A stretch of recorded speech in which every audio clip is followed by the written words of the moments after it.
Hyderabad Basavatarakam cancer hospital దగ్గర Banjara Hills traffic పోలీసులు drunk and drive నిర్వహించారు. వీకెండ్ కావడంతో చేపట్టిన ఈ చెకింగ్ లో 27 వాహనాలను సీజ్ చేశారు. ఇందులో 15 టూ వీలర్లు, 12 కార్లు ఉన్నాయి. ఆల్కహాల్ తీసుకుని డ్రైవ్ చేయడంతో వారిపై కేసులు బుక్ చేసినట్టు ట్రాఫిక్ పోలీసులు చెప్పారు.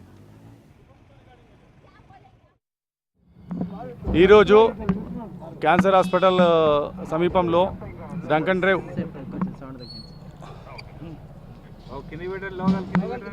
ఈరోజు క్యాన్సర్ హాస్పిటల్ సమీపంలో రాత్రి 10:30 నుంచి ఇప్పటి వరకు బంజారాహిల్స్ పోలీస్ స్టేషన్ పరిధిలో ట్రాఫిక్ పోలీస్ స్టేషన్ పరిధిలో డ్రంక్ అండ్ డ్రైవ్ నిర్వహించడం జరిగింది. ఇందులో భాగంగా 27 వాహనాలను త్రాగి వాహనం నడిపే వాళ్ళ యొక్క వాహనాలను స్వాధీనం చేసుకోవడం జరిగింది. అందులో 15 బైకులు, 12 కార్లు ఉన్నాయి. తాగి వాహనం జరిపే వాళ్ళపై కేసులు నమోదు చేసి ఎల్లుండి అంటే 11వ తారీఖు నాడు కోర్టులో 4th MM కోర్టులో హాజరు కావాల్సిందిగా తెలియపరిచినాం.